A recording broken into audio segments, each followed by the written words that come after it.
Hello and welcome to another episode on Football Talk Podcast. My name is Ozzie and I'm your host for today's show. It's time for the Reds. Our first cup final of the season is upon us, where we face Chelsea at Wembley Stadium, or should I say Anfield South, this Sunday. It's only right that I bring a fellow Red, as you can see on the screen, a good friend of mine, Dubul Dee. Dubul Dee, welcome to the show. How are you doing today, bro? I'm here, man. I'm here, ready to make another appearance. You get me? Appreciate it, bro. The lens a bit. I'm here, bro. That's so good, Excited. Yesterday was a bit nerve-wracking, but yeah, talk to me about it. What were your thoughts on the game yesterday? I couldn't get. I won't talk too much on streams, but I couldn't get the best, the best stream. So I just ended up listening to it on the radio, and obviously we were having shots. Diaz, etc. Obviously, I've seen like a decent amount of the game now. I've seen like extended highlights and that of the game now. But it's one of those ones where I was just thinking it was going to be one of those days, even though it was only half time, and even though we've shown the ability to come from behind on numerous occasions this season. So then once Van Dijk got that equaliser, obviously because Gakpo's goal was so quickly after it, I was got me settled. Get ready for the final now, but like the injuries, like don't get twisted. Numerous teams have had big injuries this season. Newcastle injuries, Man United, Tottenham. There's been new Palace have had some. There's been numerous teams that have had some injuries, but that's like half of the 11 missing there. So for us. We've been through that before in the 20 to 21 season. Yes, we did. So sitting, you get what I'm saying. So it's just good to see the character that the boys are showing. Brendan Rodgers one's character that the boys are showing and getting able to get the results. But it gives Klopp a good headache because usually we can sit here, even if there is injuries, I think he's going to plug this one in, he's going to plug that one in. Yeah. I don't think anyone knows 100% what the 11 is going to be on Sunday because he took Bradley off. I'm expecting Bradley to start at right back.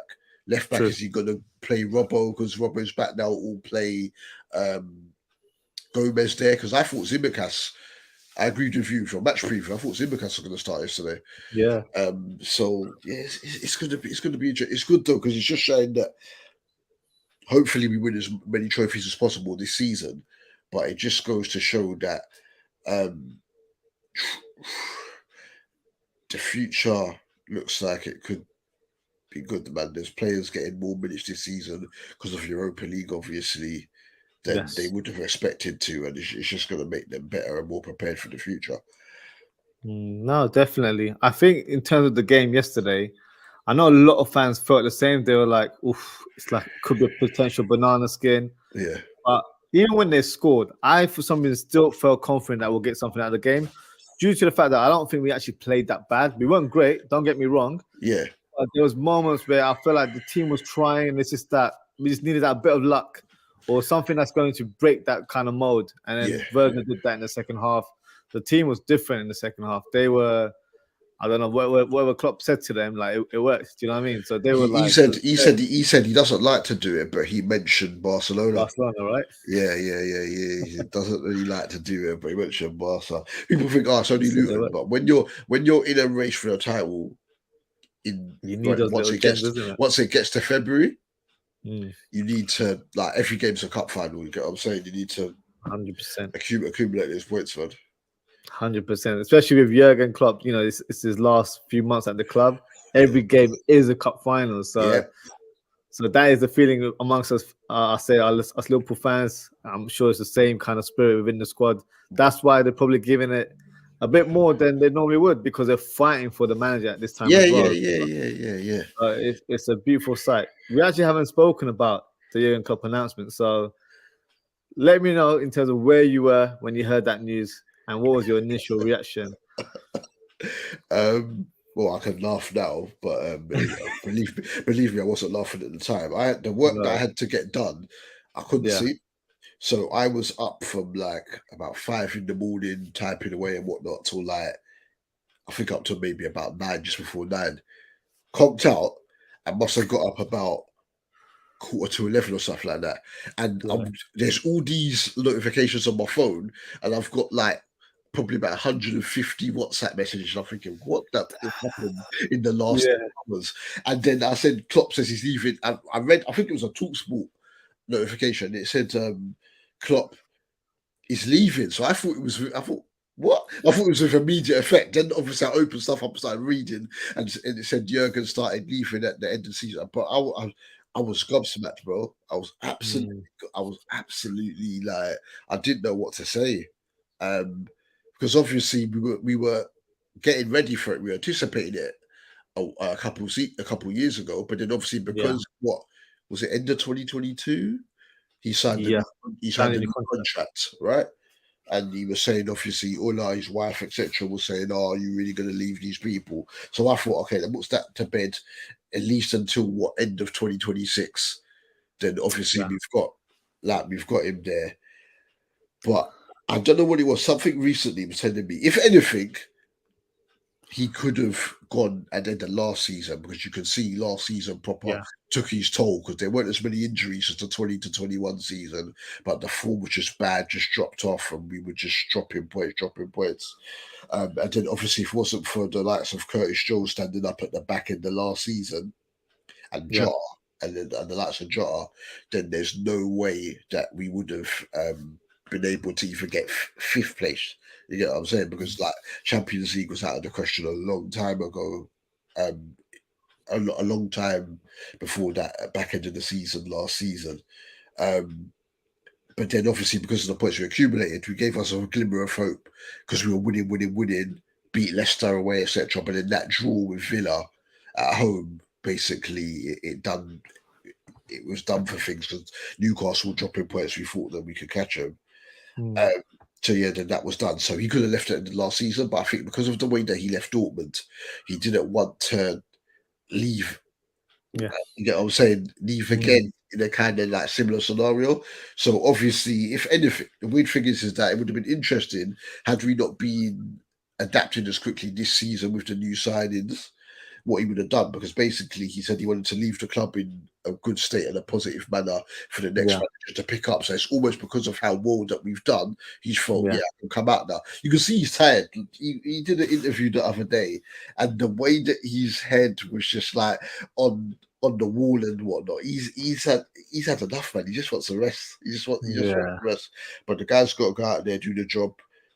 Thus far, it looks like it's motivated them. But bar that Arsenal game, the Arsenal performance was atrocious. But we've Yeah. barely lost. We've barely lost in the Premier League in the last God knows how many months. So Yeah. you know what I mean. So obviously you've got the Tottenham defeat, the controversial Tottenham defeat, Yeah. Arsenal now, and then before that, the last league game we lost was way back last season, because Something last year. we Yeah. finished the season with a really good unbeaten run. I think it Mm. was City. It It might have was even Man have been the City. 4-1 against Manchester Yeah. City. Man City. You Yeah. get what I'm saying? That's crazy. So it goes to show you how well we finished the season. So to only finish fifth goes to show you how far we were behind. So we could have gone. But yeah, I was devastated, man, because like, if it depends on how much you listen to press conference and whatnot, and how outspoken he was about other things. He's been more than a manager to us. He's brought us another European Cup. Obviously, Yeah. it hadn't been since '05 with Rafa, though we'd been to finals. And the thing is with him as well is that Pep Guardiola, people will say, "Oh, it's underachieved," but you can't really. That doesn't really make sense when you go in it pound for pound, because No. Pep Guardiola was the fastest Premier League manager to 200 Premier League wins, right? Or Yeah. 150, whatever the number was. Second on that list is Klopp. So when you think of Klopp getting there quicker in terms of wins before the likes of Sir Alex Ferguson, Yeah. who had a team that won 4 out of the first 5 Premier Leagues, then Arsenal won one, and then they won 3 in a row, right? Yeah. And remember, when that Prem first started, it was 42 games as well. So to Yeah. think that Klopp got there quicker than him, you can't say he's underachieved. Just that bit better that Mm. Guardiola has had City going. Like, they've beaten us in the title by 1 point twice. You get what I'm saying? Like, come on. So like, it's going to take its toll, because like the amount of points that we've accumulated, even when we haven't won league titles is insane. So obviously, like, you're going to be tired, and media questioned him last season about the midfield, this and that. He's got the people in. Some would want McAllister further forward, some might want Szoboszlai further forward, but wherever they've been put on the pitch, they've done their job. Curtis Jones has done really well. Harvey Elliott's always impacted off the bench. So, like, we've got players there. I don't think, like, at first I was thinking when the news came, I was like, oh God, I don't want to go back to finishing 8th in the table and them to them. But then I looked at it and I looked at player for player and I was thinking, you know what? Unless the manager comes into the madness and has some exodus, still going to be batting around. I'm still going to be batting around. It might not, if we don't get it bang on right, it might not be in terms of a title, but still good enough, obviously, to be able to challenge for things. What we should do, let's just they use the dressing room or something like that. So we'll see. We'll see who it is. But yeah, no, I was devastated, man. I remember being on the train the next morning, going work. I was very quite emotional on the train. I was sitting there, I was thinking, oh man, because I watched the interview, innit?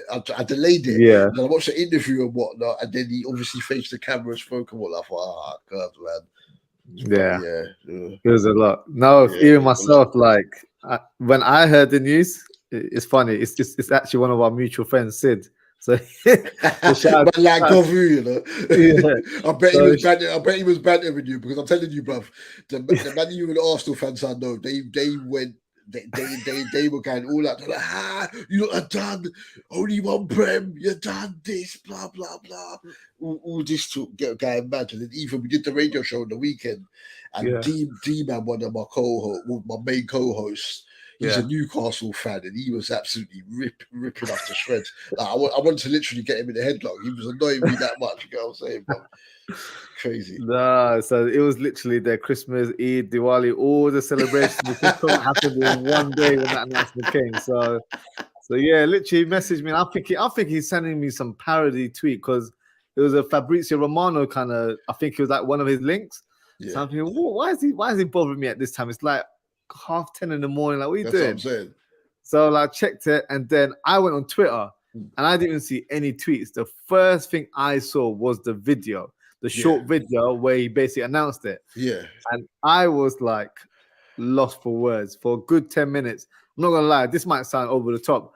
It felt like someone passed away. I'm not gonna lie. Bro, I didn't want to say it, but that's exactly how it was. It was like, oh my God.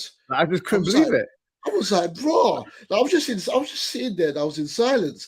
And I messaged my cousin, because obviously we've got a Liverpool group, but some of the people in there, because this is a problem when you make other people admin. Like, some of the people that they add, I'm like, some of the things that they have to say, I'm like, oh my God. But honestly, it felt, and then I was okay. And then in the afternoon, when I finished up what I'd started early, which is why I went back to rest anyway, a guy rang in. I think he was Asian. A guy rang in. Talk Sport, and he was saying that basically his dad passed within the last few years. And the thing is, my dad's passed within the last few years as well, but he was a Man United fan, and he said that he had Klopp was kind of like not necessarily a father figure, but just to, like, you know, he filled a void in his life basically, and then that sent me again. I was like, man, you get what I'm saying to me. So yeah, honestly, at first it was like, then it's like later on when it sinks in a bit more, because it takes a while to properly sink in. Listen, it took me days for that to sink in.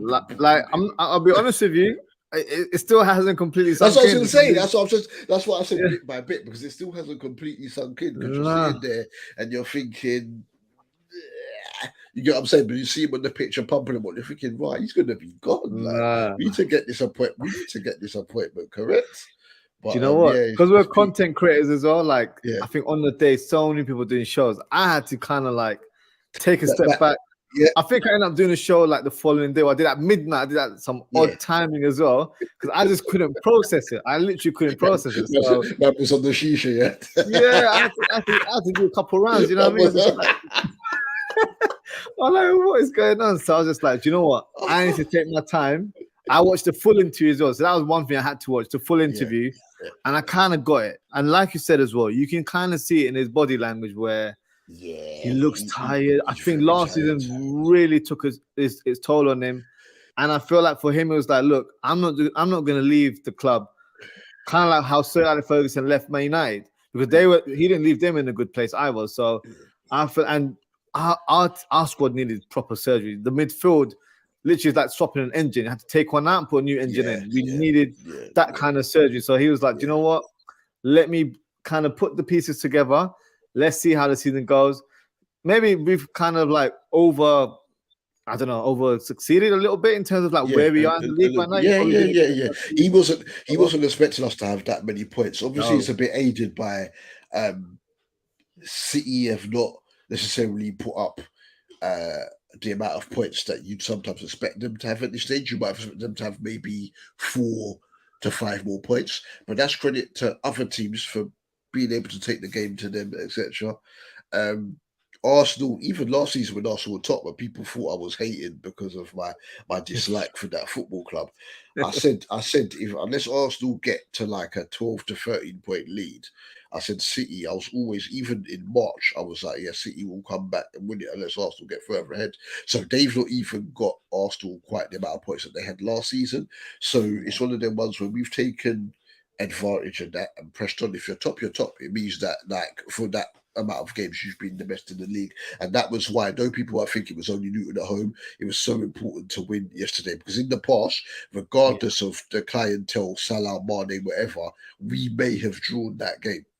Because we don't actually, by that 2021 season and the first half of last season, under Klopp, Liverpool they don't lose an erratic amount of league games. Look, we lost the league by losing only one game in the 18-19 season, but obviously thankfully we won the Champions League. So it draws on what have killed us in the past, and that could have been one. You get what I'm saying? I think, as you said in the first half, we weren't bad. We created enough chances. Diaz had the left foot one just past the post. Gakpo had a shot. Elliott was trying to drive. Gravenberch had a decent effort that Kaminsky saved. And at the end of the day, we thought for what? If it was Kaminsky, it could have been 5 or 6. True. You know what I'm saying? I mean, so yeah, important. I just like the way the midfield flows now. Even when we won the title, sometimes you'd say that whether it be Ginny holding up the ball, slowing down the play, it helps when you're managing a game. Sometimes when you're going for a goal, it's like, Ginny, why have you turned the other way around? Hendo, sometimes you're like, you can be a bit more incisive and sometimes might have given the ball away or whatever. I just like the tempo of the midfield play out now. You're always giving yourself a chance if you're just Endo's battling in there, McAllister's forward thinking, always giving yourself a chance. And I think that's just been critical, just the way that we've played this season. You get what I'm saying? I think we've got a good mix. We've got a good mix of midfielders right now. We've got technicians where, I think there was a stat going around today where I think every midfielder in our squad has scored at least 2 goals this season. So even our previous midfielders, like the likes of the ones you mentioned, Gini, Hendo, they've really contributed from midfield. Now it's like whoever comes in, they just know their role, and it's like the 2 number 8s. They play with so much freedom and creativity. Before, our midfield was very compact. They were the kind of like the workhorses of our team. They did the dirty work. They weren't really there to kind of do any sort of creativity or score goals. That came from our flanks. That came from Robertson, and that came from Trent. But now we've got weaponry, I think, all around the pitch. That's probably why we're doing so well right now, because Salah went to AFCON, and then, rival fans are like, oh, you guys ain't going to do nothing. You're not going to cope without Salah. Look what we did there, So, and we've had so many... Same thing they said last time he went AFCON, and obviously Mane went AFCON back then as well, and pull through, go for the troops. And that's one thing Klopp will it'll tell people you're good enough, etc. He'll put that if he likes you, he's gonna he's gonna push you and accumulate, and still accumulate those points. But Jota, that was even the Brentford game as well. Brentford gave us a couple of scares, but clinical. That was a difference. You know what I'm saying? Very clinical. No, obviously the injuries are piling up right now. So, despite even that, I still feel like the players in our squad, they've really stepped up. And then Luton was a good account of that, where the likes of Gakpo, Elliott, Gravenberch, the players that don't play as many minutes as they would probably want to play. They've really stepped up and showed a good account of themselves. And you mentioned it earlier on, it's a good headache for Klopp, because I think us fans were expecting Salah Nunes to be available, but Yeah. right now there's a bit of uncertainty in terms of the availability. But we'll touch on that during the show. Yeah. Before we do, we were speaking about Klopp in terms of how we felt about the announcement. Yeah. Let's just put our sort of thinking caps on in terms of the next managerial appointment. Who is your personal choice? Because I remember we did a show like a couple of years ago, and you mentioned someone like Graham Potter. Obviously, his stock's gone low now, but yeah, I did do that. Yeah. that kind of coach that played like short possession but controlled football. Yeah. So, who would be your personal choice? There's so many names that could do the job, Yeah, but it could is not what we're looking for. We're looking for who can therefore come and do something. So obviously, though Leverkusen is in terms of like seniors, because obviously he was at Sociedad B, wasn't he? Xabi Alonso. So obviously, it looks like he's the lead candidate. Leverkusen play really good football, and just like us, they've won a decent amount of games late this season as well. And you need that, to be able to push on late in games. So yeah, him. I wouldn't be adverse to Amorim at Sporting Lisbon. They're another team who I enjoy, which is well, young manager as well. Plays a similar setup to Alonso as well, actually. The formation. Yeah, in terms of formation, and passing. And obviously, over the years, you've spoken of the likes of Nunes, etc., players that have come from there. Yeah. A player that I'm a huge fan of, but I wouldn't know. Just say if he was to come, because managers always try and bring over at least one player from their former team. But a man that can play multiple positions for them, Pedro Goncalves, I think is an amazing player. Scored from the halfway line against Arsenal last season in the Europa League. If no one has seen them, so if anyone hadn't heard of him, that's the guy that did that. He's a really good player. So Amorim, him, Joachim Low. Thing as well. There's there's varying names. I'm probably going for Alonso, but I'm going to throw one out there because I know other people. Well, it's not really thrown out there because he's been linked before, and people are going to think like, "Oh, I can't believe he said that." Right? I'm not saying that I pick him, but though it seems he's fallen off since what he did at Rangers, I wouldn't cry if we got Gerrard, What? I wouldn't cry. Okay. Yeah, I'm being for real. I'm not saying that I personally want him, but I'm just saying that in terms of where we are, he's shown obviously he's worked with the youth at the club, right? He's shown he can be at times a little tactically naive and leaving too much space for obviously to do it. But even now, under the greatness of Klopp, we still look vulnerable in some attack as well. And I just think that like he'd switch it up and apply a bit more sense to what he's doing because he's back and knows the DNA of the club and he's a club legend, one of the best players that ever played for the club. So I'm not saying I pick him above like the likes of Alonso or whatever, but you never, because the thing is Alonso's doing that outstanding job at Leverkusen. That doesn't necessarily mean he's going to go on like Gerrard after Rangers. Then he's going to go on and do brilliantly in his next job. But we like the style of football, etc. But other names, I don't think Zidane would come to us. No, I wouldn't want Zidane either. But yeah, there's there are names, but I feel like they're not to be rude. I feel like they're kind of underwhelming as well. Like there's been a lot of managers links, and I just feel like it doesn't really fit the criteria. And I'm not saying I want a like for like Klopp because I don't think there's any manager in world football like Klopp. So so Gerrard one's a good. It's a crazy, not a crazy shout, but I haven't heard anyone say it out loud. It's a curveball. Yeah, that's why I'm putting it forward because I've listened to pods or whatever, and no one's actually said it. But I just think that he'd just switch it up and would understand more what he has to produce because it's the club that he's a legend that, you know what I'm saying? I'm not saying that every person that goes from being a legend at their club or in general being good as a player goes on to be a great manager. But what we have to remember is he's already he won the title. People think, it's only the Scottish League. He won the title there undefeated. And since he's gone, Celtic have been winning leagues again. So he obviously did, you know what I'm saying? He obviously did something there. It's not really going for at El Ettifaq, he started off decent in the first few games, not really going great there. But I'm not going to really judge him on what he's doing in Saudi Arabia. I'll look at with Villa that he dropped Mings. He got Diego Carlos in. He got injured. He's the one that got Kamara on a free, who's been flourishing under Emery and whatnot. So he knew what he wanted to do, but they had some bad results. I don't know whether it was a case of him losing the dressing room or not, but I just think that he would do a loose comparison because he was already a legend anyway.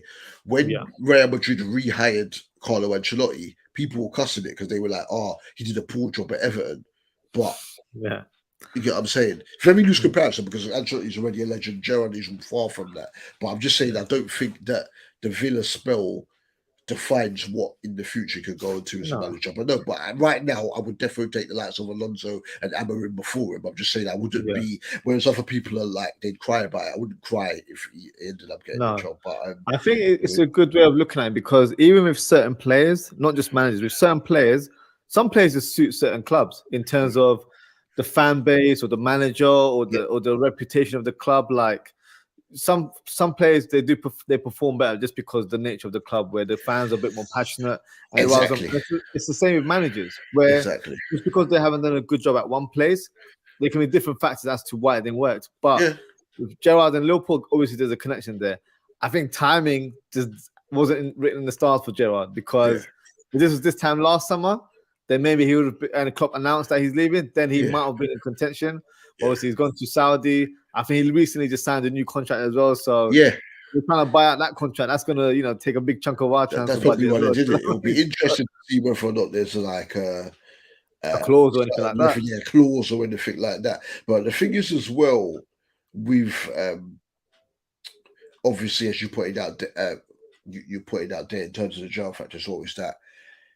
I think as well, then we would drop expectation. I think Alonso, if he wins the league with Leverkusen, and now we've got to deal with the fact that buying, because Tuchel's leaving, go all out to get him as well, which would throw another spanner in the work. Because if you look at the list of some of the people linked to us as well, things on the list, Thomas Frank is on the list as well. You get what I'm saying, I mean? And so in saying that, I wouldn't think Gerrard would be the one thing. I just think if it was to be Stevie, though he's a legend, people would drop their expectation a little bit, and that might be able to help us because we seem to embrace sometimes not being the favourite for something or anything like that, and then go on and then push on with what we're doing. But it's going to be interesting. You would have thought that the decision had already been made because obviously Klopp said back in November that he was leaving, and then obviously it's only a few weeks ago that it came out.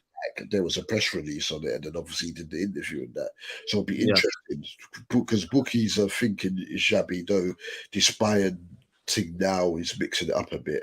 But no, I don't think it is. I'll be honest with you. Obviously, I ain't got no inside information, but I think it is Alonso. I think they're just being very respectful right now because obviously they're in a title challenge right now, so they're competing. So there's no point of making noise with regards to that. Yeah, and it's the same with us. We're in all 4 competitions right now, so rather than be a distraction, rather than adding speculation to something where I'm sure they've had discussions behind the scenes, this can be kind of discussed once Klopp leaves because Klopp is leaving. We all know that now. So in terms of the manager, like I don't think Bayern linked to him, but I don't think he will leave Bayern. I leave to go Bayern because I know it's a former club, but he's always said that in terms of the former clubs that he's played for, he's really had strong attachment with Liverpool. Connection, with the Liverpool fans, and it's the Liverpool people, the city itself, the fan base, everything surrounding. He's really felt that connection, and he hasn't really felt it with Bayern. Even Real Madrid, I know he's Spanish, but he didn't feel it there at the same time. So I feel like for him, he'll analyze the situation and see, do you know what, this is the perfect time to become a manager at Liverpool. I don't think it depends on him winning the league title at Germany or not, in my opinion. No, it's the footballing. It's the footballing philosophy. It's what he brings, because I feel like what he brings as a coach, he's the next breed, in my opinion. He's the next one in terms of his philosophy, because I genuinely feel like in terms of what I saw against Bayern Munich recently as a reference points, but I watched Leverkusen a few times this season as well. He's got elements of all the managers that he was coached under. So he's got a bit of Mourinho in terms of defensive setup. He's got Pep's kind of like quick passing. He's got Benitez tactical nous as well. You know how Rafa used to set because he up, can switch it up, but switch it up, and Scotty same thing as well. So he's got layers of all these great managers that he's played under. I just feel like he's tailor-made for his role. I think he's undisputed choice, and that's going above and beyond. I genuinely feel like there is no one else that can take that role. I think he is made for that role. The thing is as well, in regards to it, is that how do you think that affects us in terms of the clientele at the club? Because remember, he's got Frimpong and Grimaldo basically playing as wing-backs. So then, therefore, that's not a system that we play at the moment. Would Trent or Bradley, or whether he might put Trent into midfield because you might see elements of himself in the passing range and whatnot. Yeah. Robbo, we know what he does, so he may flourish in that role. Would he come and bring a wing-back system to Liverpool, or would he just look at it as like, Klopp playing a back four, I'm going to play a back four? Because when you look at, like, for instance, and it will come back to Potter again, right? Another man who I wouldn't be adverse to regardless of what happened at Chelsea, right? He played brilliant passing football. You could see him implement these style from the first game he had in charge at Brighton. They were away at Watford, and I think it was 3-0 they beat them. Mopay, I think Shaw got on the score sheet in that game, and you saw it was completely different to the way Chris Hughton played. De Zerbi come in, sometimes was going free at the back as well, but didn't really change too much from it. But what they do more under De Zerbi is shoot more. Since he joined, they've got the most shots on target in Prem. You get what I'm saying, bruv? So it was easy to change it. So would he come and say that I played wing-backs Leverkusen, wing-backs Liverpool? Would you look at it as because Klopp had a back four, I'm going to play a back four and then do what I do in the midfield and structure it from midfield onwards rather than going and trying to play wing-backs or whatever? It will be interesting because we've got the clientele to do either. Yeah, I think it's an interesting question. And from what so I did an episode about Alonso a couple of weeks ago, and I looked at his sort of time at Bayer Leverkusen alone. So when he joined Bayer Leverkusen, he replaced the manager who was playing a 4-2-3-1 formation. Yeah. So that was the first formation I think he played, but then realized that he didn't have the clientele, he didn't have the players to really play that formation the way he wanted to play, because having a double pivot, you're not really having control of that midfield because you can get overrun from a counter-pressing team. So for him, it was kind of like, I need to switch it up. So he switched to a 3-4-3. And that's where you saw the likes of Diaby playing on the right wing. You have Frimpong playing as a right wing back rather than a fullback because he was exposed quite a few times playing in that role. So he found a formation where it was tailor-made for these two players in particular. And in the summer, this is where he brought this new formation where I think Florian Wirtz came back to the team. So playing like a free role helped. And then he got Hoffman, and then he got Boniface as well. So he bought players that kind of fit the jigsaw. So in terms of representing Liverpool, I think we have the personnel. The wing back roles that you mentioned. So I don't think Trent will play as a wing back, in my opinion. I think he'll play either in a double pivot. While he could even play a bit more advanced if required. But I feel like he will play alongside McAllister if I had to kind of give you like a lineup right now. And in terms of the wing back areas, I think Robertson and Tsimikas are tailor-made for those roles because their key strengths are attacking that flank, but crossing. That is what they both do, especially Tsimikas. So I think it suits both for them. Obviously, some people might want a different player, a better or a younger player. That's debatable. But in terms of what we have two players that can do it. On our right side, Conor Bradley, I'm not saying he's going to be the first name in the sheet, but he can do it. And we can probably get another one. You know, might even bring Frimpong down the line. Like someone in that kind of profile who could be that fullback. So we have two players. Because for me, Gomez can do it, but I feel like Gomez will be better suited in the back three on the right side. Or even on the left side. So I think he'll be better in that role. But if required, he can play in the fullback roles. Because their fullbacks, the wing backs, I should say, they still have to defend. It's not like a completely free role. The only kind of sticking point with this new formation, I think it will work, but I feel like fans will still have reservations, is the two number 10s. Because we play with wingers. So we've got Diaz and Salah. So Diaz is one that I have a question mark over. And that might be debatable. I don't know if he can play that role. That's just my opinion. but I think Salah can play that role in a more of an Yeah. inside forward role. And I think due to his age and whatnot, that might suit him even better because over the last 12 months, he's become more of a creator rather than a goal scorer. He still gets the goals, don't get me wrong, but he's adding something else to his team. Yeah. So playing Szoboszlai and a Salah in the number 10 role, for me, that will flourish. And then have Nunes, who kind of has similarities to Boniface in terms of ability-wise. I think Nunes is a bit more polished up. Do you know what I mean? So he's got a bit more of an upgrade from what we have. So I feel like we have the personnel. Yeah. And I think there's only 2-3 players that need to be improved. And that goes on to my next question. So let's say Alonso is the manager and FSG are like, you can sign 3 players. Okay.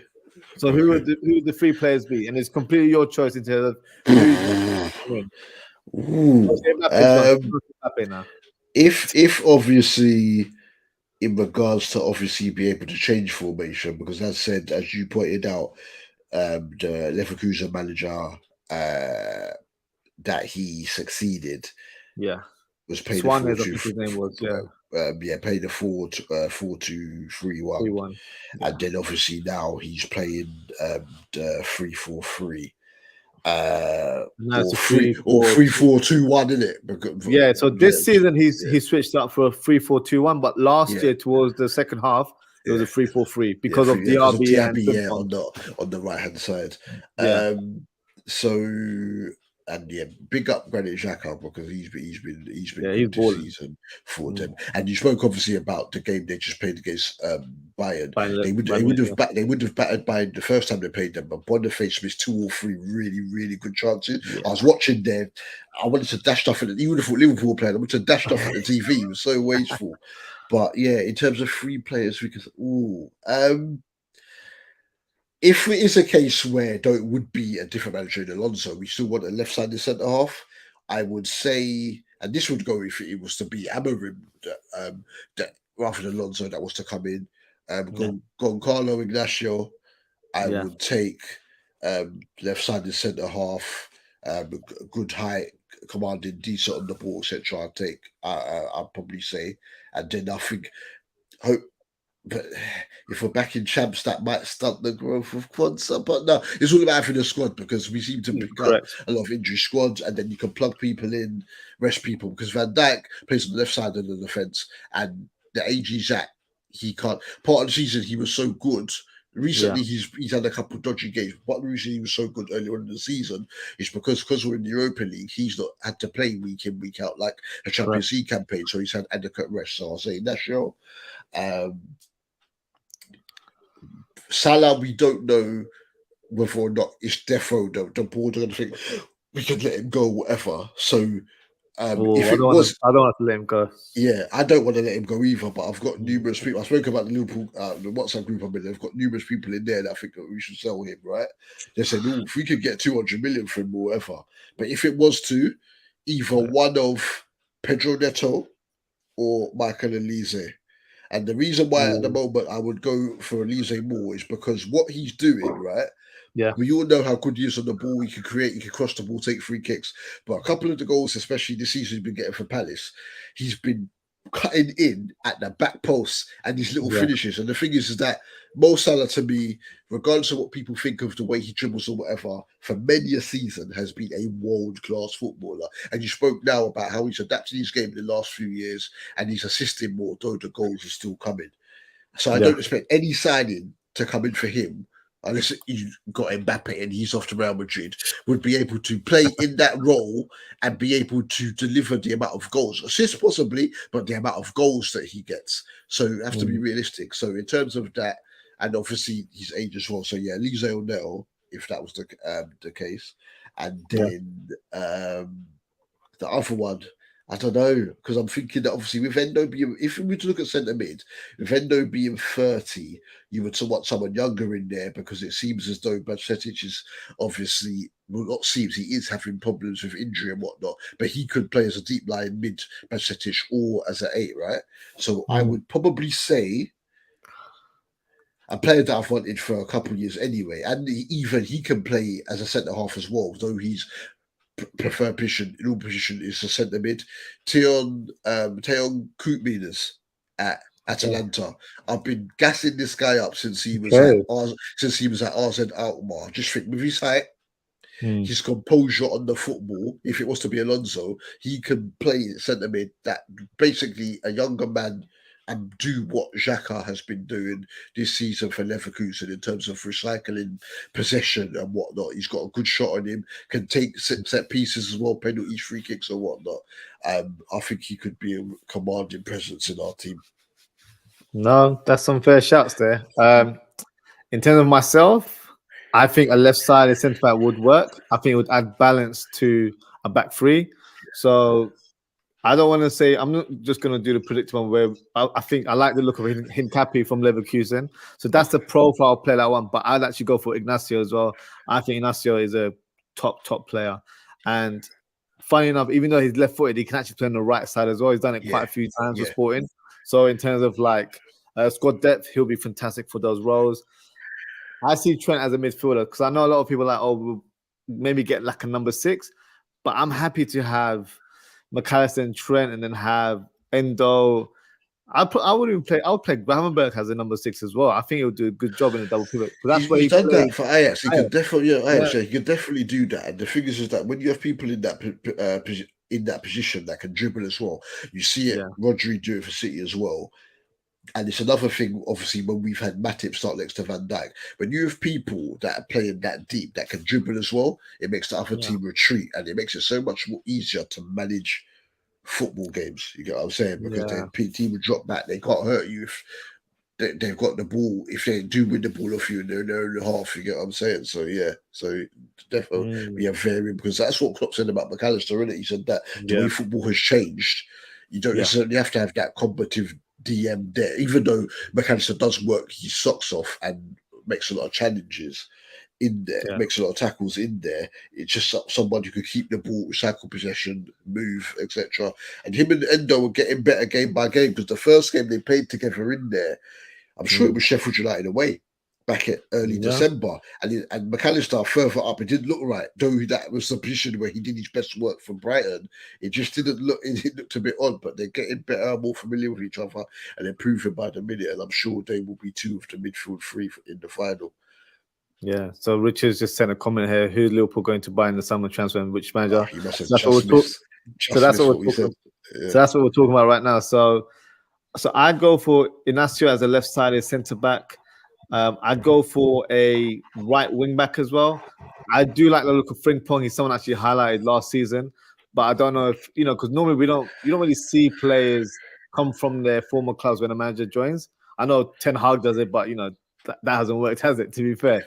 But I like the look of, there's a Benfica fullback called Alexander Barr. He plays for Danish. He's very good. So someone like that kind of profile where I think he'll really flourish playing a wing-back role.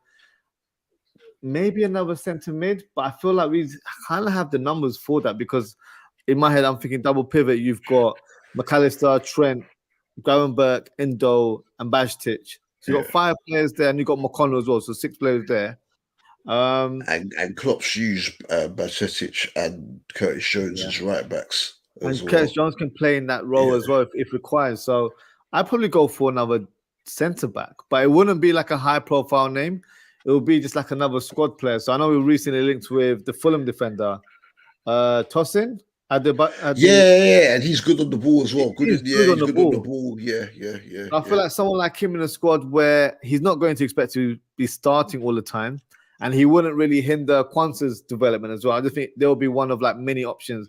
Playing a back three, you kind of need to have at least 5-6 centre backs, right? So I'd go for 2 centre backs, and I'd go for a right wing back as my 2 players there. I know they don't sound like star-studded names, but we've got a great squad right now, in my opinion. So it's just little things to improve here and there. And I think, with our young players coming through, we've got a lot of talent as well. So I'm sure we'll touch on this topic again. Once we get concrete news, I definitely think we will. So let me just go through some of the comments, and then we'll start on the match sort of preview for this fixture. So Daz shouts to Daz. He says, where can we pressure Chelsea? So me and Daniel will talk about that very, very soon. And Richard Hudson says, give us in-depth analysis, breakdown, formation, weakness to capitalize, way to break Chelsea for Sunday Cup final match. We will touch on that very, very soon, Richard. And he's also asked, who do you Liverpool to play in the Europa League draw? So we've got the draw tomorrow, isn't it? Yeah. Let's have a look. Who would you want? Boy, I'm trying to think who went through today. I'm sure Sparta Prague knocked out Galatasaray. Yeah, they got into a bit of a fight there. I don't know if you saw it online. There's a crazy fight in that match. For real. So yeah, I'd definitely take them. I'd definitely take Sparta Prague. Have them over 2 legs. I'm trying to think of who else went through. But there's no one that I fear in the competition. Brighton, Atalanta, Leverkusen, Rangers, Slavia Prague, Villarreal, West Ham. Then you've also got unseeded teams. So you've got Benfica, Milan, Freiburg, Marseille. So these are teams coming from the Champions League. Yeah. Roma, Sparta Prague, and Sporting as well. Yeah. No one necessarily fear, but there were some tricky ties in there. Roma wouldn't be easy. I think we could have them. Lisbon, Amorim wouldn't be easy. Obviously, Leverkusen wouldn't be. They're probably, if I'm the closest to fearing anyone, then it definitely would be Leverkusen. They've not really lost this season. I mean, so you'd be stupid not to think that they could do something. But there's a few tricky ties in there, man. Yeah. I not to sound cocky, I don't fear anyone in terms of the teams that are listed. Yeah. If you had to choose, you'd go for a team that's not well known. So there's a team called Carabao from Azerbaijan. So obviously you'd assume that would be the easier fixture. They've been in the Champions League a couple of times, Carabao. You know what I'm saying? So definitely take them. Yeah, so I don't have a clear favorite, but it'll be intriguing nonetheless in terms of who we get paired up to tomorrow in the draw. So that'll be one to look out for. Another comment from Richard: LFC versus Southampton, 5th round FA Cup. Prediction lineup: Southampton loses against Hull City and out of the Championship automatic position. So prediction lineup, I'll get double. He's gonna have a pod. He's gonna have a pod for that. Yeah, we'll have to do another show on that one. So because you've raised it up now, Richard, I'll have to invite Dubul Dee for that show as well. So yeah, we'll do that in due course as well. And then another comment is from Richard: Leverkusen win league. He might stay for UCL next year, and proven to the Leverkusen fans and club, it's going to be difficult for Xabi Alonso to come to Liverpool. Fair point. It's not something you can definitely ignore. It's a fair assessment. I just feel like when you've got that kind of coach, and this is not disrespectful to Leverkusen, there are bigger ambitions in world football as well. So coming back to Liverpool, I feel like will definitely be one of his goals in his managerial career. So if that opportunity has been presented now, I don't think he can rule it out. Even if he wins the league, I feel like he's actually helped Leverkusen. It'll be the first time I think they win the league in their club history. So something that will always be remembered by the fans. And I think they'll give their blessing as well if he decides to go on to Liverpool, because take your biases aside about the club you support. It's a great opportunity for the manager at the same time. So here's what it is, I would say, in regards to that. Yeah. Another comment is, what if he goes bad or good at Liverpool perspective for Alonso? Please give insight. So I personally think in terms of his current form right now as a manager, it's not dependent on him being a manager. I feel like he's got the credentials to be a Liverpool manager. Whether he wins the title or not, I still feel like he's the right profile in terms of what we need. He's a manager that will come in. He knows the club. He knows the fan base. He knows the city. He's already got that ticked off. In terms of the way he plays football, I'm quite intrigued to have a manager that plays different style of football from what we've seen over the years, but is also effective in terms of how we play. So start playing that sort of short possession, controlled football, I'm all for it, in my opinion. So you're not going to get heavy metal football anywhere else in world football right now. So we need to go for that next person in line who plays in a different manner, promotes the youth, because our youngsters coming through, there's a lot of hidden gems coming through.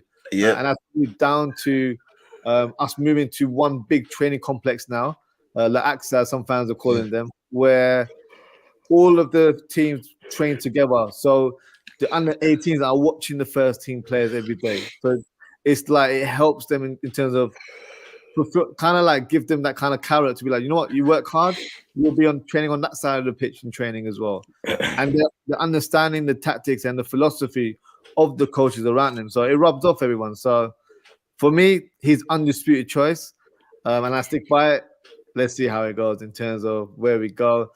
And then, which is also say he needs to prove himself at LFC. Ever seen Liverpool fans for Alonso? Is he ready for Liverpool mentally, pressure, and physically? I think because he's a former player, I think he is ready. Someone else might not be able to handle that sort of pressure.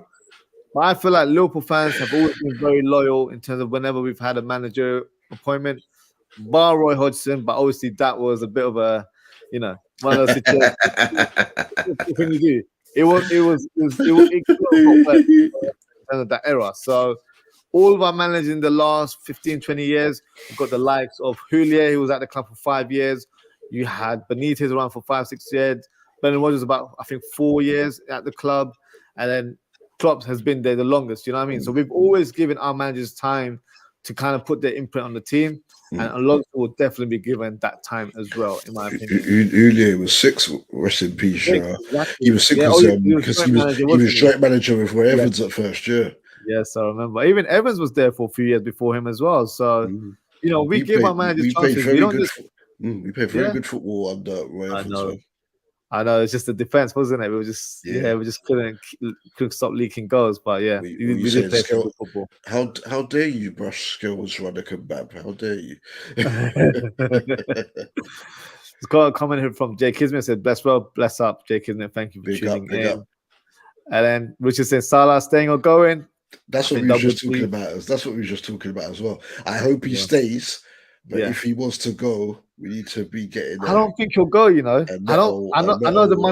everyone says money talks, but the thing is, I feel like he's an ambitious person. He's not really just there for the money. I feel like for him, he wants to cement a powerful legacy before he retires. You don't think it being a Muslim country or anything would play into it? Oh, it will definitely appeal to him, but that offer will always be on the table for him. He can be 40 years old. That table will still be there. Do you know what I mean? So for him, he doesn't need to be in his prime form to go there, in my opinion. And that's no disrespect to the league, because you've got players that wanting to leave now as well, because in terms of it's a new project. So their audience in terms of attendance isn't as high as they wanted it to be. They're building new stadiums. So once it's a bit more like secured in terms of having a proper fan base and more of a buzz around the league, that's when he might want to go.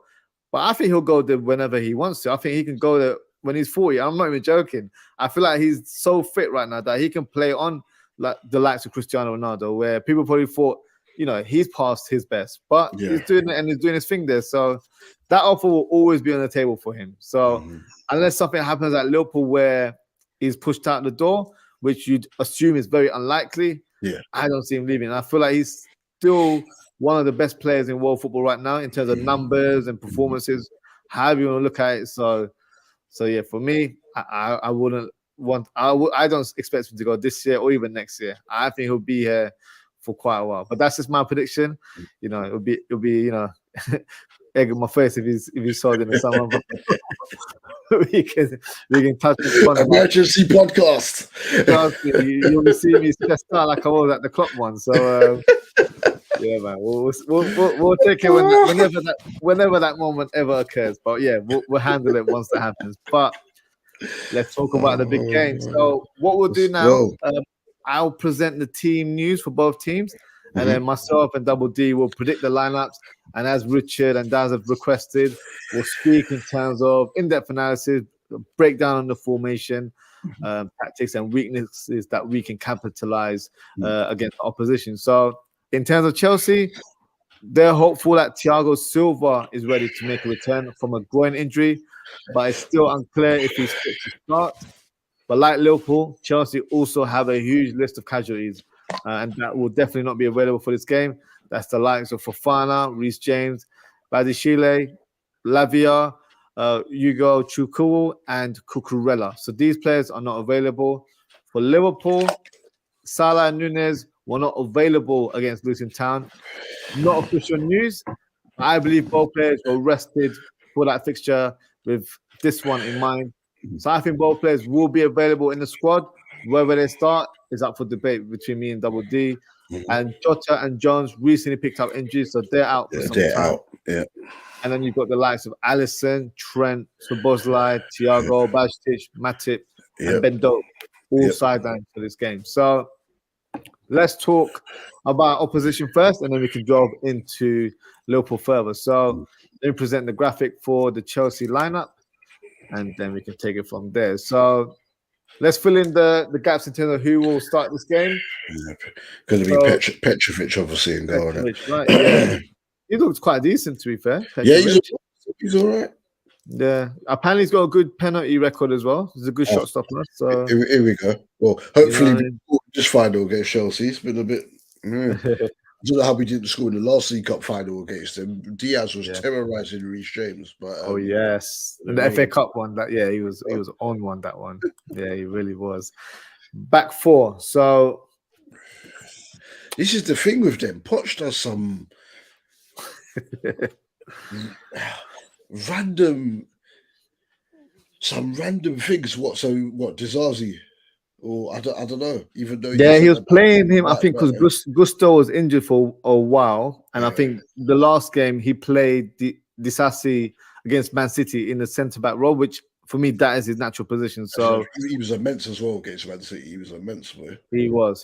So safe to say he starts in the back line, in the centre back role, and then alongside him. So Thiago Silva may be fit.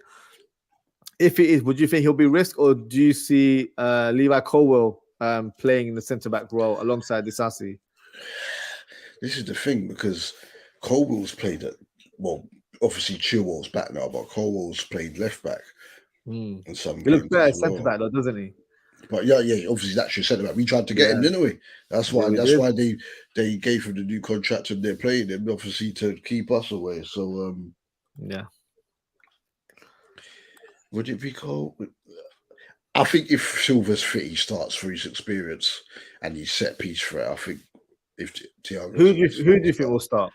Who do you think will start? No, I'm saying if he is fit enough, obviously they'll leave it as late as possible. I think Thiago it's 50-50 from what I've heard. So I think they'll go with Colwill. Even if he is fit, I think they'll come and bring on Thiago Silva if they need to sort of shut shop towards the latter stages. If like they're winning like 1-0, for example, I think they'll add like a first centre back. I think they'll go for legs in this one in terms of form as well, because Colwill has played the last couple of games. I'm going for Colwill for this one, but let me know what you guys think in the comments. Left back, you just mentioned his name, it'll be Chilwell, right? I don't think they have any other options, to be fair. Because you've got Cucurella who's injured as well, so that's not enough. If they go for the back, he might try to switch it up and try and think he can go 3 against 3. You reckon? That is not a bad shout. I would say that's a good shot actually. Well, what we'll do, we'll put on the players and then we can kind of because then it would definitely be Colwill, Thiago Silva, and do you think they'll start with a back three? I think it's a possibility. He might think that they could contain us easier like that, but that's a dangerous thing, especially if Salah and Nunes are fit. That's a dangerous thing, because if you get them 1 against 1, then they could have a few problems, because Gusto's is nippy, but good. without Reece James in that backline, there's no one that you would say has like express pace that is going to blow out any Liverpool players. You get me? That's why I think Gusto's going to start in this one. They can't leave him out. He's been fantastic whenever he's played for Chelsea this year. He's probably been one of their bright sparks, in my opinion. So let's just say it's a back four. Okay. Double pivot. I think it's Enzo and Caicedo, right? Yep. Enzo. So we'll put on Gallagher ahead of them. Yeah. Would you play Gallagher as a number 10? Yeah. That's what I'd think. And then it'll be Palmer on the right. Yeah. Sterling on the left. Palmer on the right. Sterling. And who starts up top for you? Action Jackson. Why not? Let's add into the mix. So that's the team. That's the exact same team that I've written down as well. So cool. Look at that. Exact same team. So viewers, we haven't like spoken about this. This is literally on the cuff in terms of what you're seeing on screen right now. So this is exactly the lineup that I see. I think it's the strongest lineup they can present. But you make an interesting point. If they were to do a back three, then I'd probably take off Chilwell in this one, or one of Gusto and Chilwell, and then place. Who would you play? I'll take off Chilwell. I'd have Gusto and Chilwell would both still play as proper like wing backs to try to get at us, because they might think Chilwell will be able to get at. So who would drop out if we were to add a third centre back? Jackson, and then he'll put Cole Palmer false 9. That's an interesting one. To be fair, let's do that actually. So guys, this is an alternative kind of formation we've got there, where you've got these two players, and then you've got these guys a bit more up, and you've got Cole Palmer, and you've got Gusto on the right side. That could work as well, to be fair. That could work as well. I personally think he'll be the one that we had previously, to be fair. Just because I think in terms of Palmer, my personal choice, I don't like him in that number 9 role. I don't think he's got the kind of the attacking instinct to play that role. And I also think, as raw as Jackson is,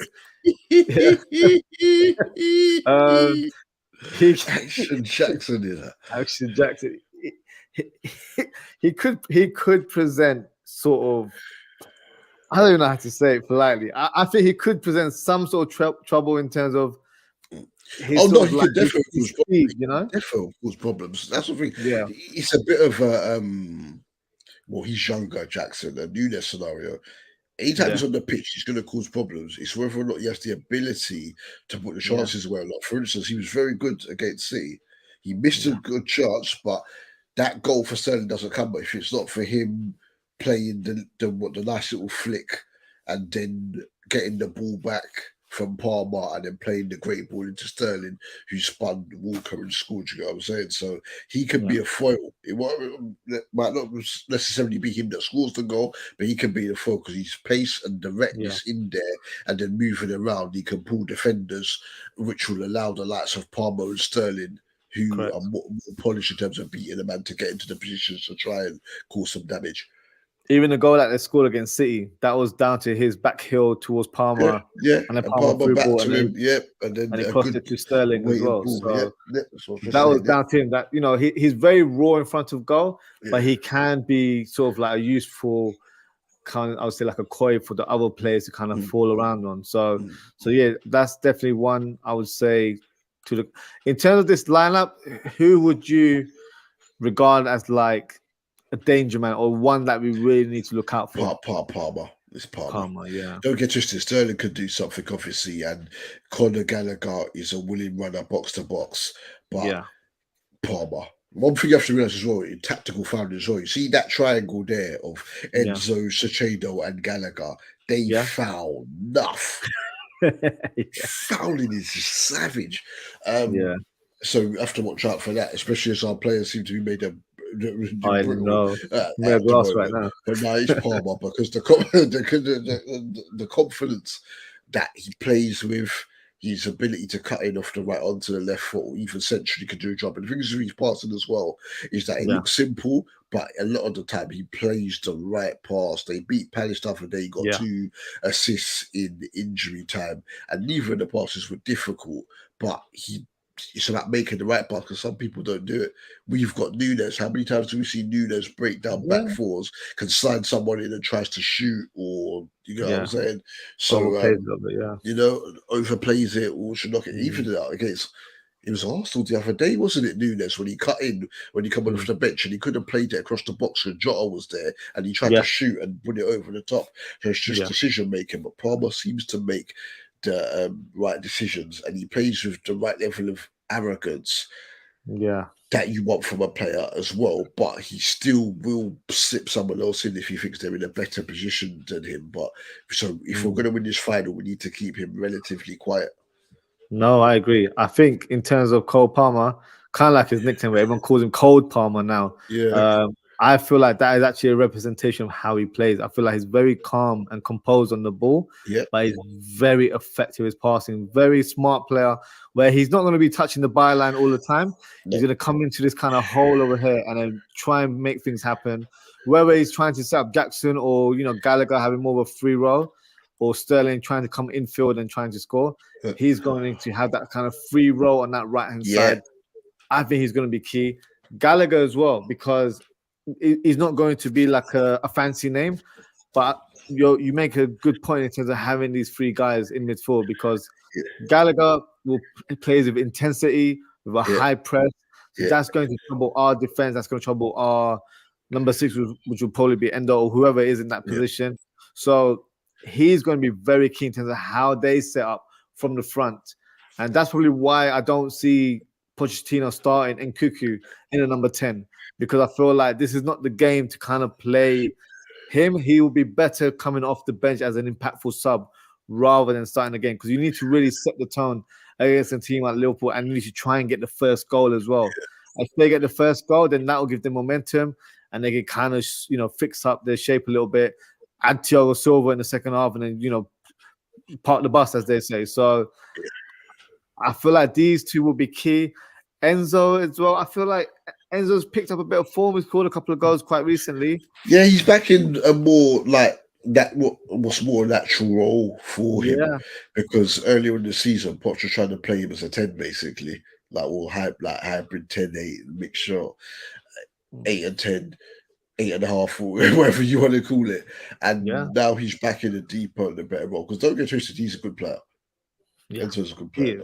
You know what I'm saying? Not necessarily the amount of money that they paid for him worth, but he's a good player. And I don't think he's shown it. I don't think he's shown it enough in the Chelsea shirt, because I watched him at Benfica when we were linked with him, and I feel like he was a different level there. But it's difficult to really see a player shine like that when the team's quite dreadful at the same time. So, he hasn't got the players around him. I think Caicedo's been underwhelming. I'm not just throwing shade because we missed out on him in the summer, but he hasn't been the Brighton version that we saw last year. He has been underwhelming. He has been underwhelming. So it's a fair assessment of how they perform. On paper, you think that's a formidable duo right there, but they haven't really lived up to their reputations. And then in terms of the back three, Chilwell for me, I was going to elaborate into the weaknesses. I think he's a weakness in that back four.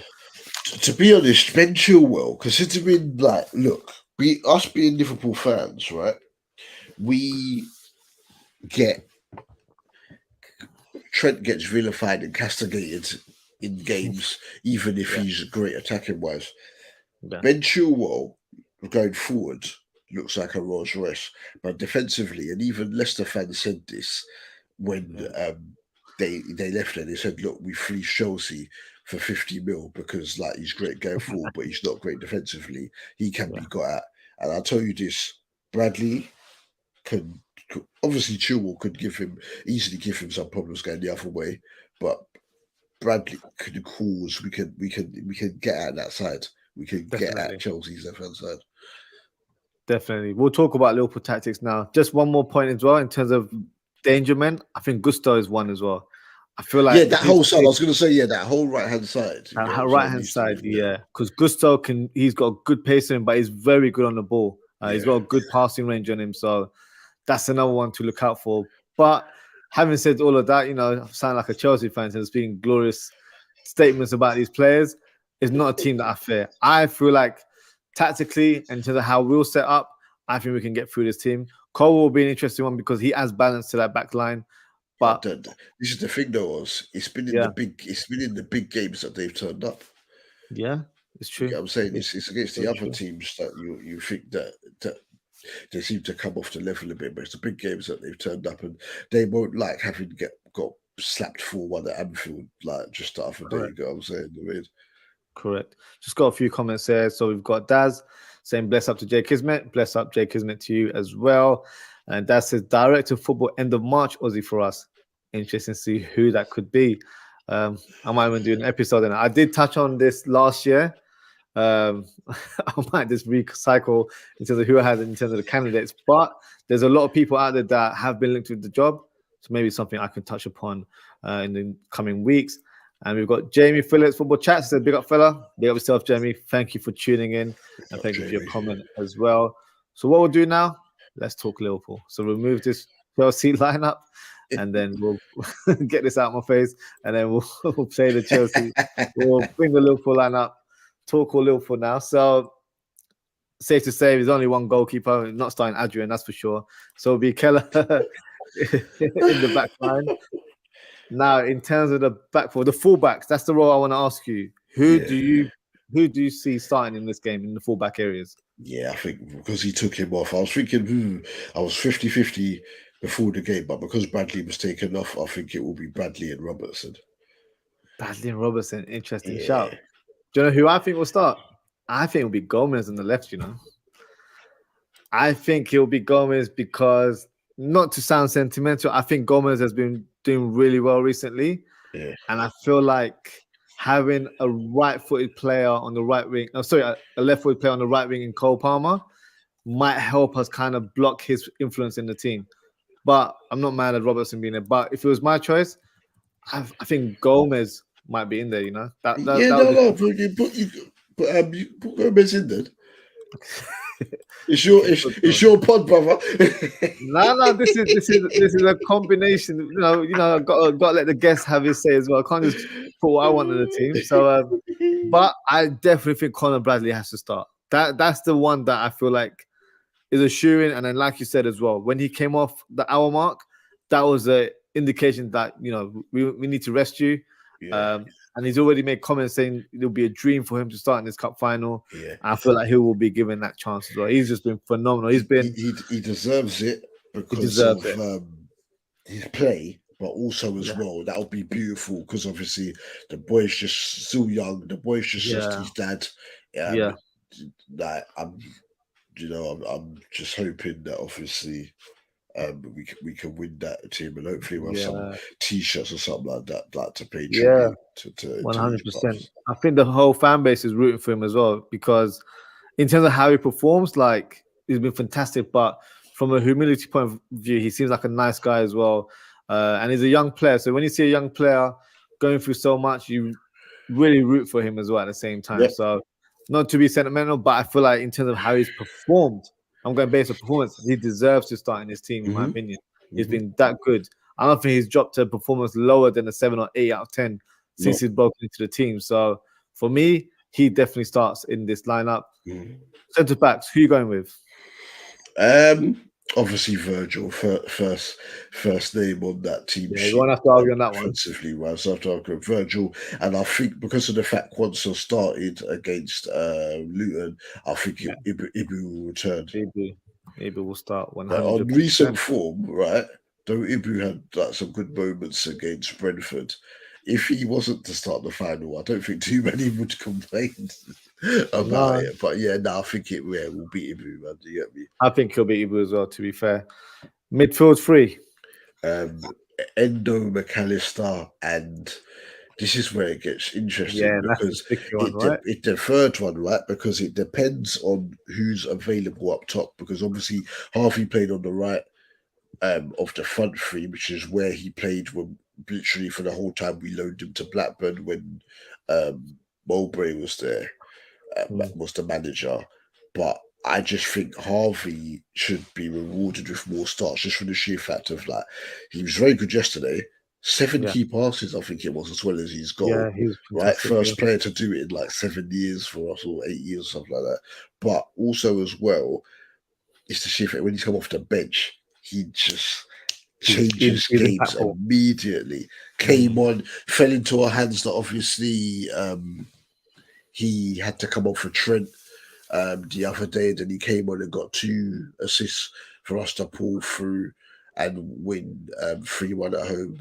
I can't remember who we played the other day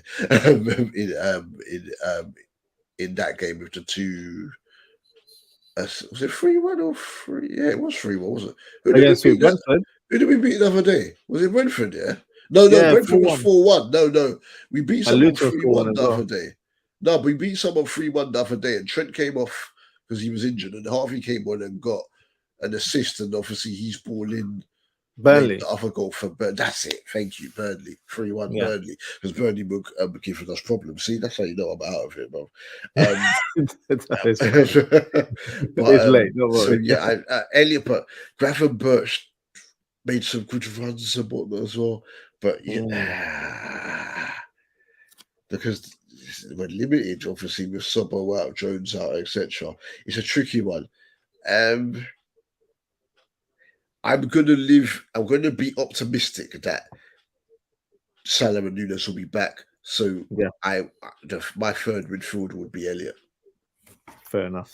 Who's done a job in the final before, obviously, 2 years ago when Thiago got injured. So yeah, and Endo, McAllister and Elliot. Fair enough. No, it's a good shout. I had Gravenberch written down, but I do feel like Harvey Elliott deserves it.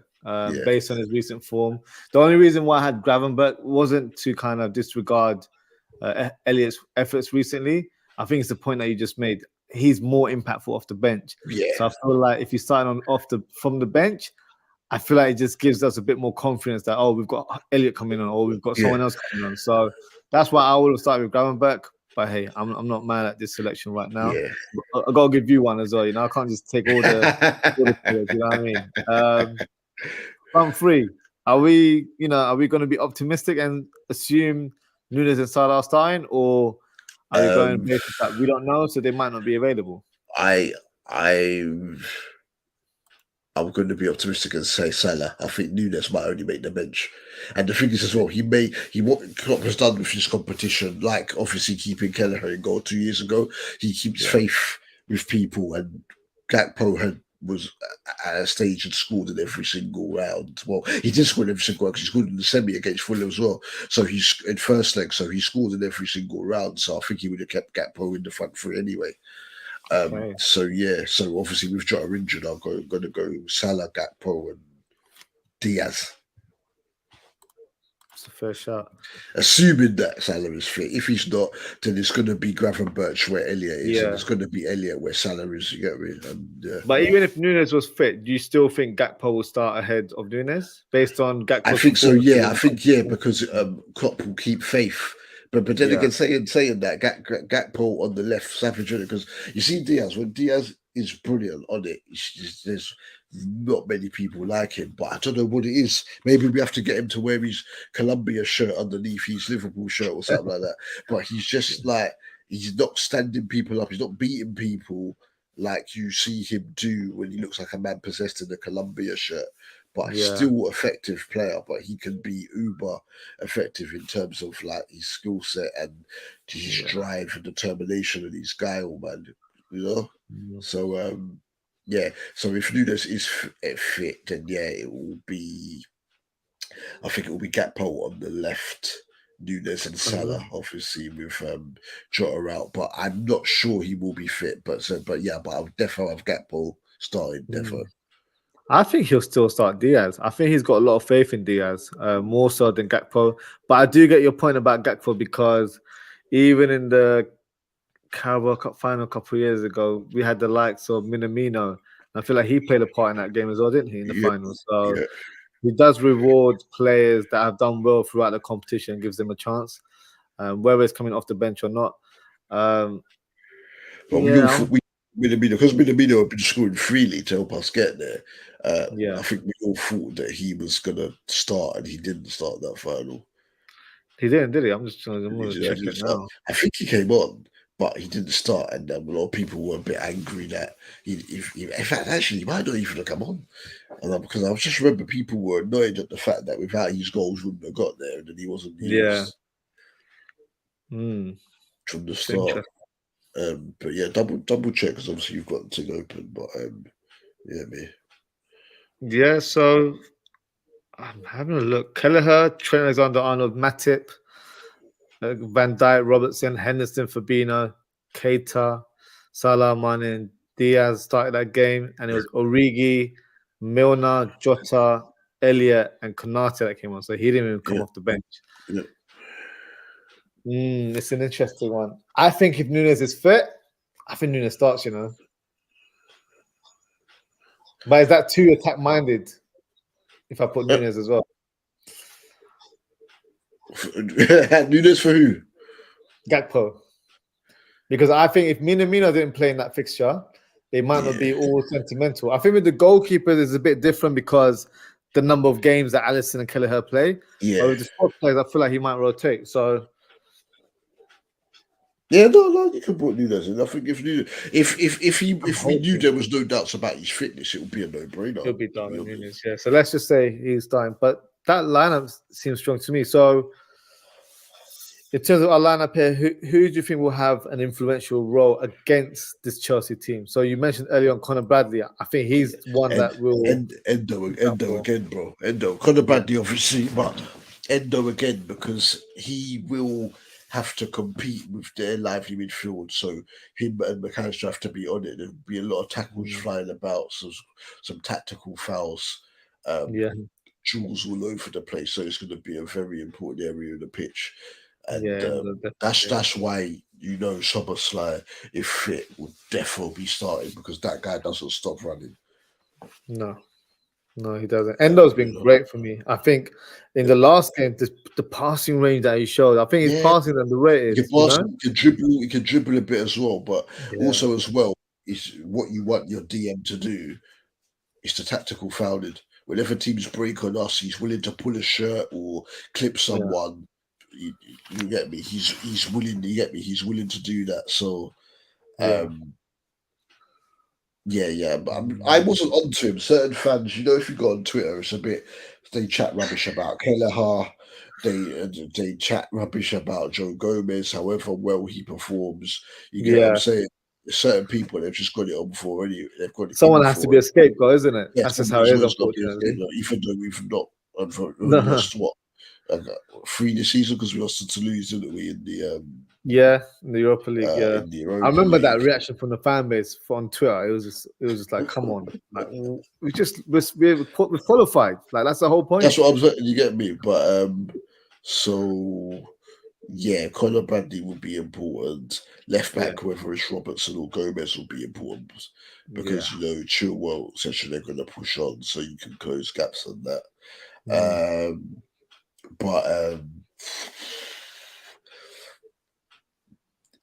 Endo McAllister because McAllister's always puts in a shift. If we get a McAllister performance like against Bournemouth, for example, he was phenomenal in that game. Yeah, brilliant, breaking up play, recycling possession, and he can thread a needle with a pass when needed. And obviously, him further ahead with Endo there. Going to drop in and sit in front of the back four when needed. You saw with that the goal against Brentford, for instance, he has got composure in the box. If you watch him at Brighton, you knew anyway. But so on paper, you look at that and you think that even if it was the case, you have to rejig the front through, depending on who's available. You think that we can do it, but I know we thought that 2 years ago as well when it finished 0-0. You get what I'm saying, do we? So it depends. It's so true. But it's true. Like even the team that we have right now, there's arguments to have other players in the team. So obviously we're debating about Nunes and Gakpo because Gakpo showed some good goal scoring form recently. Yeah. So even if he starts, I have no issues with that whatsoever.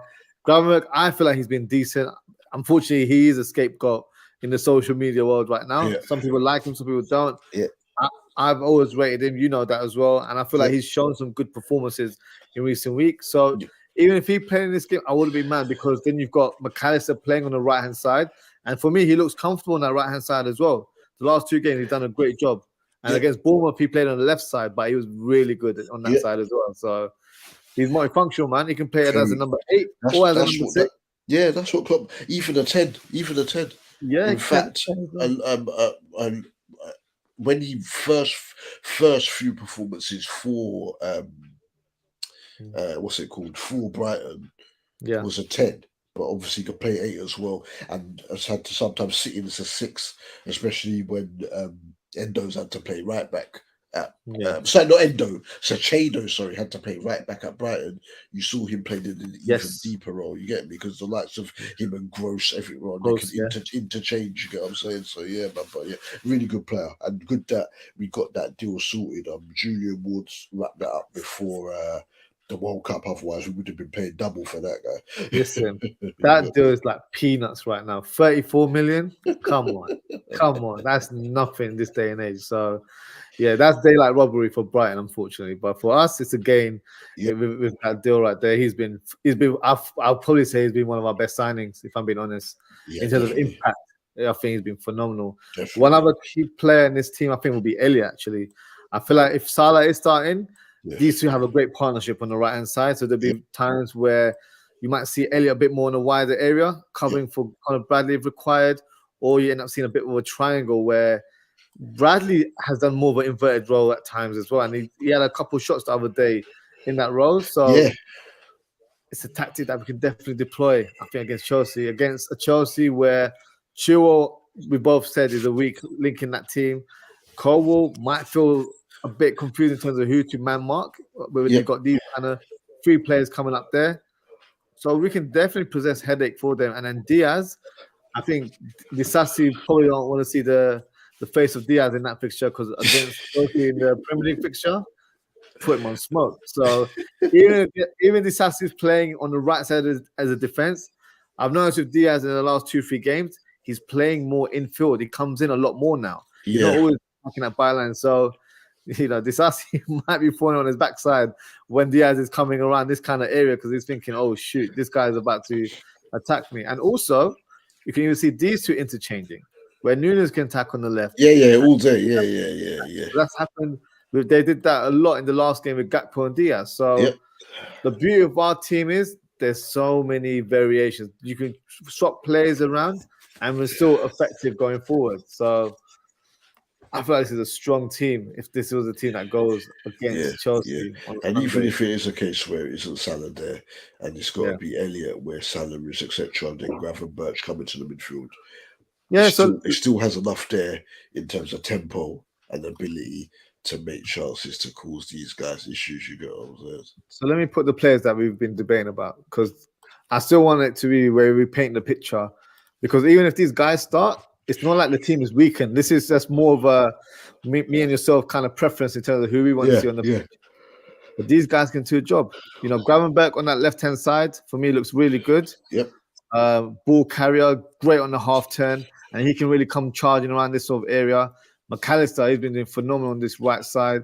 Gakpo, if we need an extra body, can drop deep as well and get these guys being the more inside kind of forwards as well at the same time. And we know what Robertson does day in, day out, charging down that left flank, but defensively very sound as well. So this formation can work as well. So look, and in the last 18 months or so, Robbo has not been as good as he was for most of his Liverpool career, but still had some stellar games, which goes to show you the level that this guy was operating at. Man, it's one of my favourite Liverpool players. Yeah, he gives it his all. Even if he's off form, he's still going to give it 100%. And that's, as a fan base, that's what we love. And that's probably why we gravitate to players like that. That's why we probably gravitate to the players like Nunes, who might not be getting the headlines or scoring the goals, but he puts in a shift and makes it happen for the team. So, this is why, we support all of our players. We never really, you do get an odd fan who makes a couple players scapegoat, but in general terms, we're quite, I would say, educated, knowledgeable football fans, where we know what our players bring to the table. So even if this is the lineup, we've shown two different variations of what the team could be. And I feel like whatever personnel we have, I'm very confident that we'll get the win in this game. That's how, despite our injuries, I feel like we still got a good squad on us right now to compete in this fixture. So, it'll be interesting how it goes. Before we do our score predictions, just got a few comments here. So Daz has given his intake. So he said Kelleher, Bradley, and Gomez. So pretty much what we said earlier on. And Van Dijk and Ubu. And then he's gone for Endo, McAllister, Jones. I don't think Jones is fit for this one. Jones won't be fit for the final. Yeah, he won't be fit for the final, unfortunately. So he's definitely been ruled out. And then Mo, Cody, and Diaz. So he's gone along with you in terms of having Cody starting the line. So Dubul Dee, talk to me. Score predictions. Ooh, I'm going to go. I'd love to batter them because I'm not the biggest fan of Chelsea. I'm gonna go 2-1 Liverpool. We'll score against them in the final because we've been doing some some nonsense. I'm not here for another 0-0 to get me in.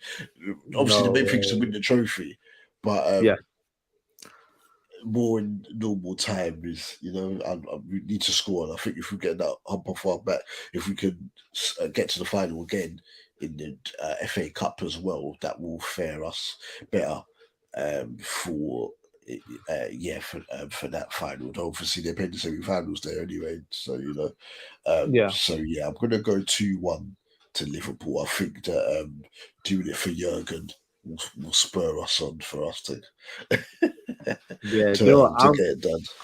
I'm gonna be a bit shameless. I'm gonna go for 3-1. That's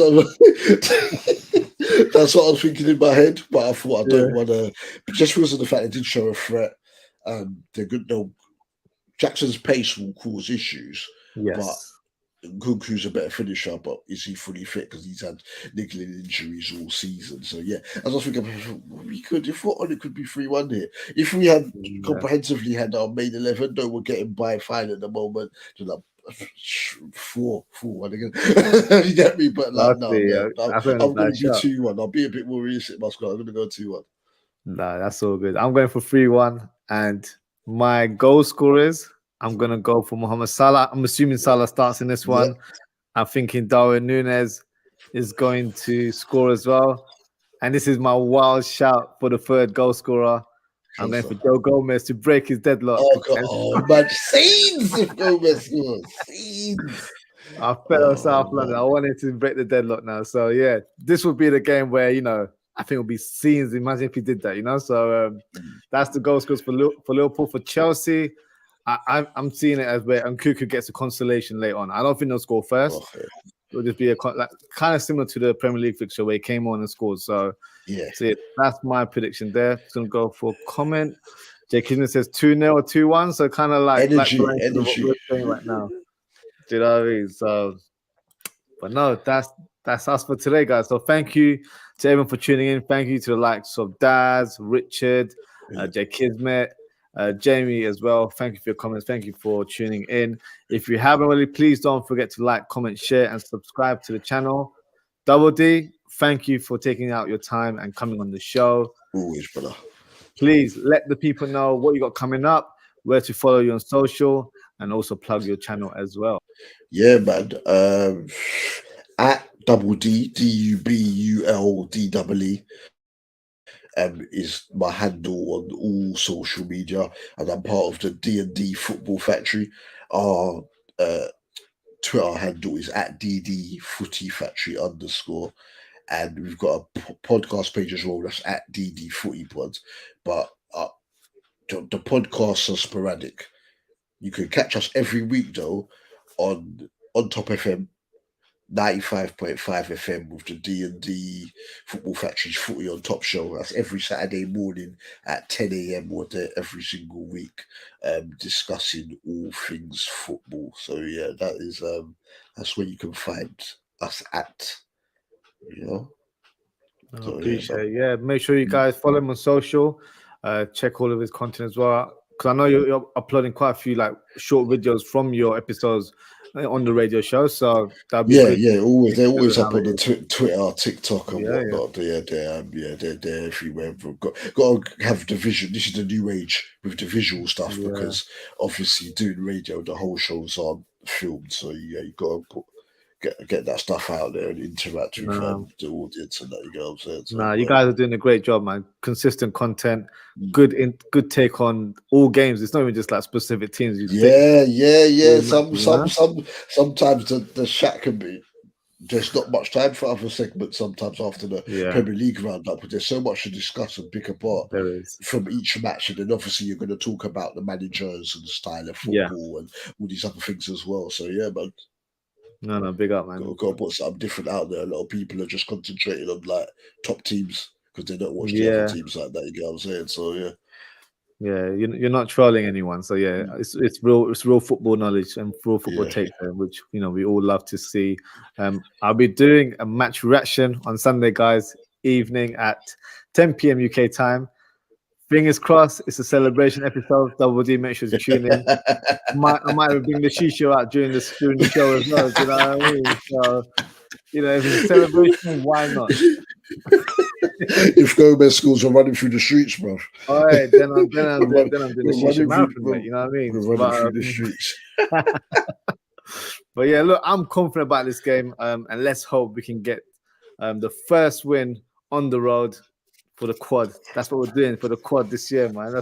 I'm shameless, but let's get the first one out the way, and we'll take it from there. But as always, guys, take care, stay safe, have a great Friday, have a great Saturday, and I hope to see you all on Sunday. Goodbye.